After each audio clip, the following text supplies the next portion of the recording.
Before we begin, let me ask you something. If someone saved your life, gave you everything, built you from nothing, loved you like their own blood, but had been hiding a secret about your past for 15 years, would you call that betrayal? Or the most complicated form of love you have ever witnessed? Stay with us, because by the time this story ends, you will not be sure anymore. This is Royal Village, Thales. There's a particular kind of poverty that does not announce itself loudly. It does not always look like rags or starvation. Sometimes it looks like a grandmother's hands cracked at the knuckles, permanently stained with the deep red of farm soil moving slowly over a pot of soup she has stretched for the third day in a row, because the market money has not come, and the yam barn is lower than she wants to admit. That was the poverty of Lake, and that was the world of a boy named Chukwuemeka. He was 8 years old, small for his age, but dense with a kind of quiet intensity, the kind of child who does not speak often, but when he does, says something that makes adults stop and look at him twice. His grandmother, Mama Ngozi, called him her old soul in a young body. His teachers called him gifted, and then forgot about him because the classroom had 47 children and only 23 chairs, and some things, even with the best intentions, fall through the cracks. His parents had died when he was 3. He did not remember their faces. He had stopped being sad about this and started being simply empty about it, the way you stop mourning a thing you never fully had and just carry the shape of the absence quietly, like a stone in your pocket you've stopped noticing. He was sitting against the clay wall of his grandmother's compound on a harmattan afternoon, watching a column of ants move something enormous across the cracked earth. When he first heard the car, the sound was wrong for Yumila. Too smooth, too controlled. The engines that came through their road usually coughed and protested.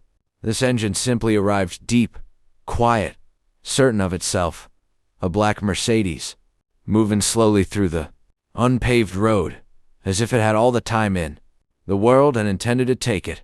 It stopped. 3 men stepped out, 2 in suits, and then the third.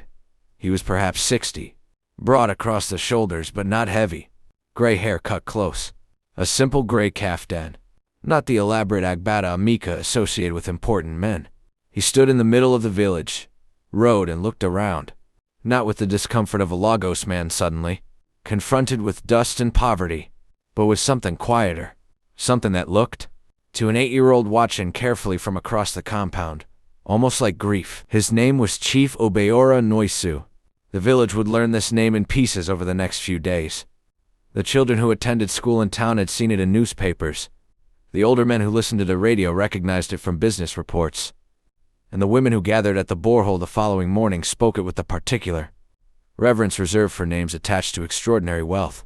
Chief Obiora Morsu, the Iron Man of Lecce, a man who had started in Port Harcourt with a single construction truck and had built an empire of 11,000 employees, 15 companies, and a name that appeared on buildings in 4 states.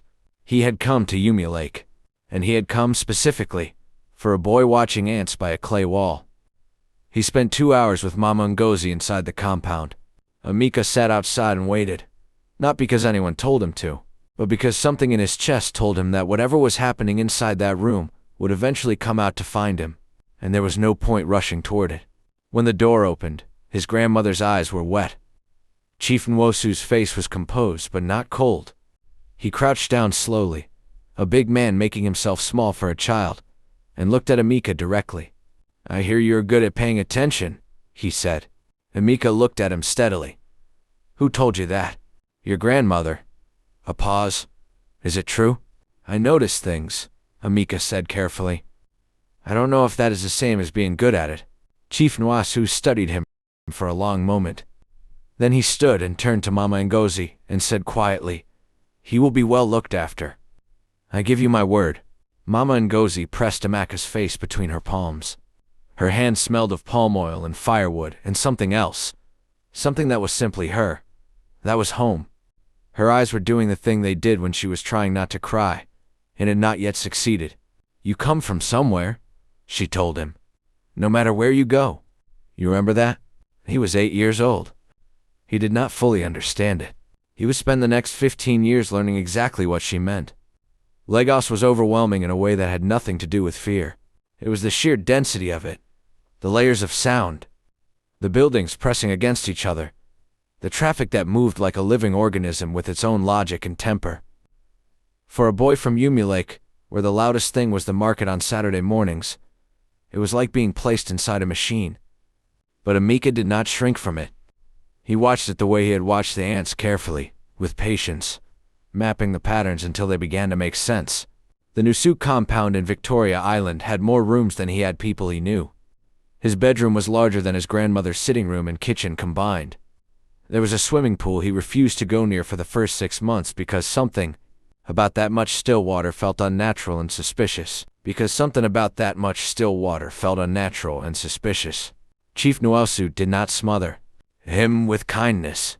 He did not treat him like a rescued animal or a charity display. He sets expectations. Clearly school, honesty, effort, and then stepped back and watched.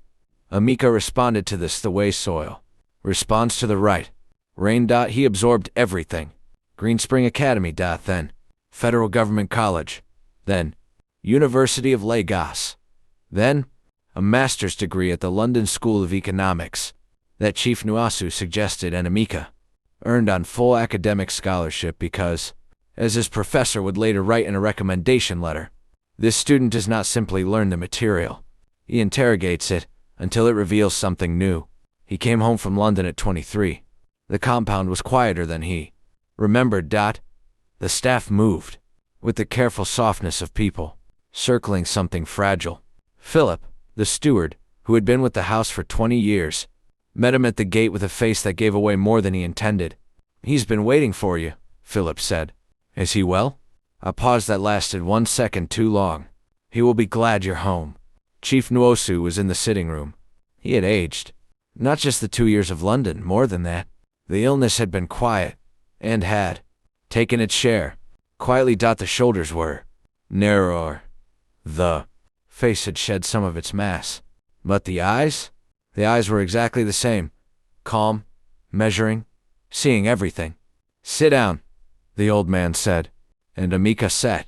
And 15 years of a buried truth finally came into the room. "Your father's name, Chief Nuosu," said Ruda, "was Tabena Okafor?"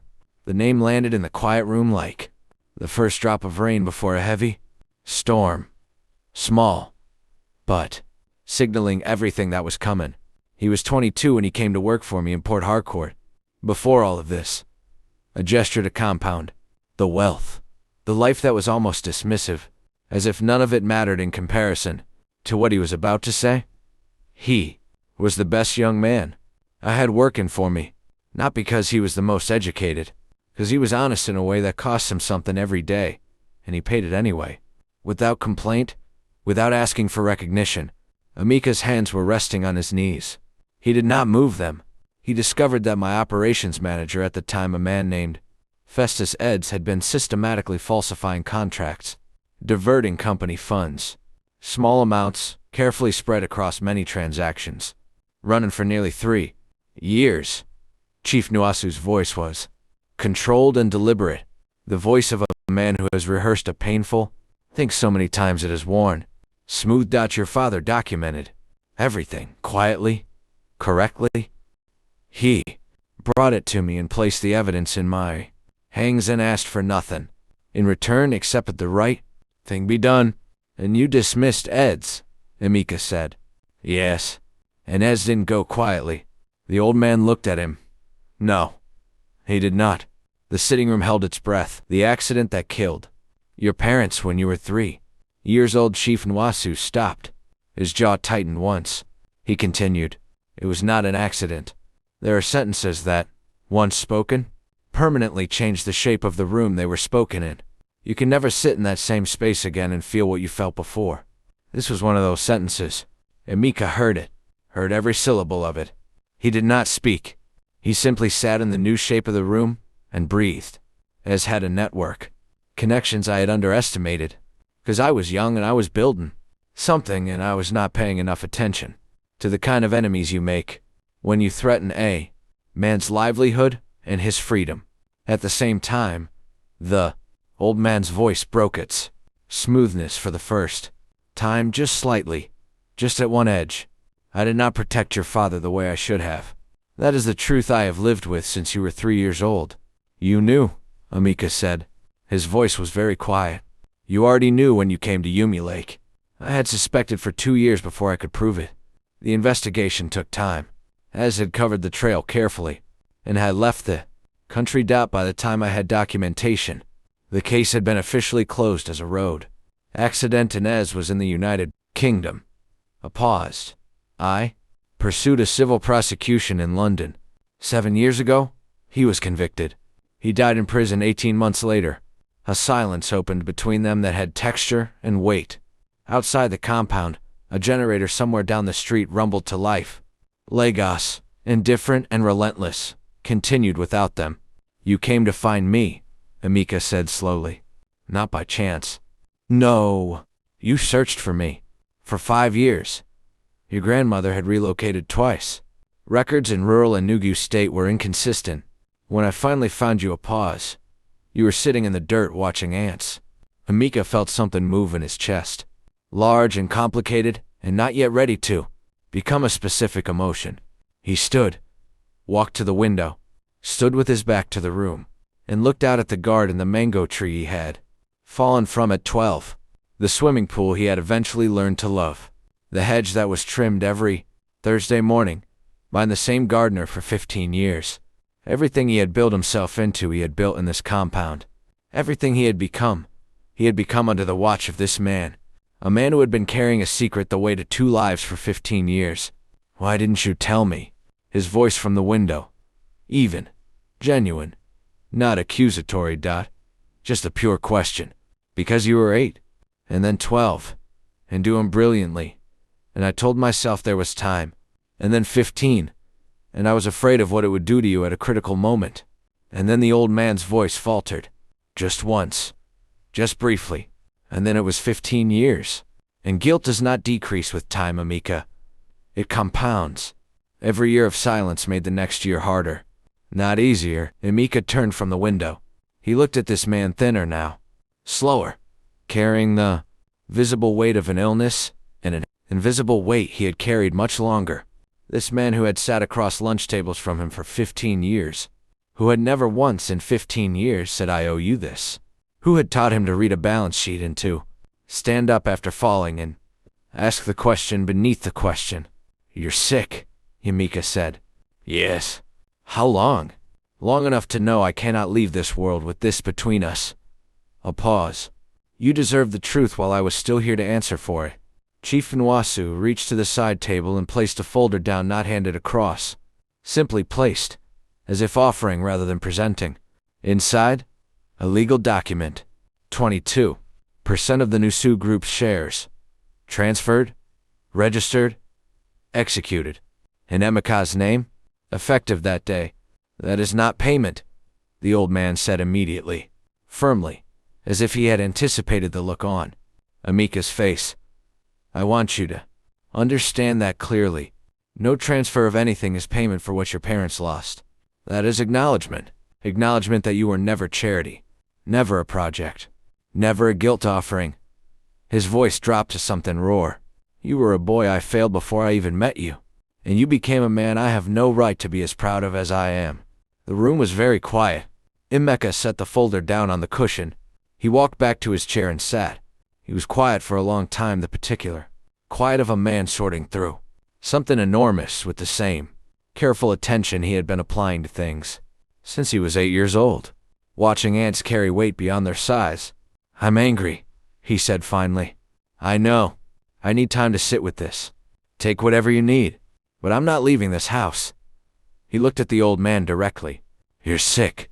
And whatever I feel about everything else, you are still the man who made me. I don't walk out on that. We'll work through the rest. Chief Nosu closed his eyes. When he opened them, they were wet just slightly. Just enough in the restrained way of men of a certain generation, who were not given to open grief, but could not always stop everything. You are, he said softly, exactly the man your father would have wanted you to be. The months that followed were not simple or painless. Emeka traveled to Yumi Lake, and sat with his grandmother on her porch for 2 weeks, asking every question about his parents she had saved for him.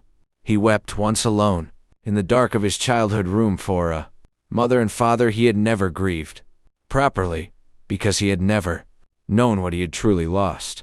Then he came back to Lagos and took his place at the Nosu Group, not as an heir, not as a beneficiary, but as an executive who had earned his seat before he knew he had one.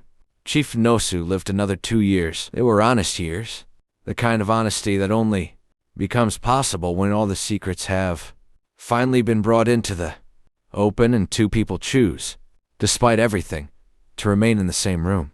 The old man died on a quiet Tuesday morning with Amika sitting in the chair beside the bed, holding a hand that had once reached down to a village road and changed the course of everything. At the funeral in Victoria Island, many people spoke about the empire, the buildings, the legacy, the name. Amika spoke last. He stood at the podium and looked out at the crowd and said only this: "He found me sitting in the dirt watching ants. He gave me the world. And when it cost him everything, he told me the truth. That is the whole of who he was. And it is more than enough." He folded his paper, stepped down, went back to work. A boy taken from a dust road, a secret buried for 15 years, a guilt that could have been hidden forever, but wasn't. Chief Nosu could have stayed silent. He could have transferred those shares, closed his eyes, and taken the secret to his grave. No one would have known. No one would have blamed him. But he chose truth. And in that choice, he gave Amika something no share transfer could ever equal: his own story. The real one. The full one. Because a man who does not know where he comes from will always feel the distance. Even when he has arrived,